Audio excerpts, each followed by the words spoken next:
வரும் காற்றினிலே சிவசங்கரி மைந்தனின் அழகினிலே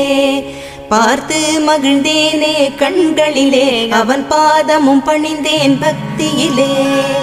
குஹா ஷண்முகா உன் பதத்தை துதித்தே உதிக்கின்ற வேதம் மகத்தான மந்திரம் அகம்பொளிருகின்ற சுடர் உந்த நாமம் தரும் இன்பமெல்லாம் கடம்பா கந்தா மனம் பாடுகின்ற துதிப்பாடல் எல்லாம் குறை ஒன்றும் இல்லாத உன் பாடலாகும் மனம் உருகி பாடி அடி போற்றினேனே அருள்வாய் அருள்வாய் துயர் தீர்க்க வருவாய் சிறகிரியில் சிரம் பணிவோர்க்கு துன்பம் ஒன்றும் இல்லையே பொறுத்தருள்வாய் பொறுத்தருள்வாய் சென்னிமலை ஆண்டவனே.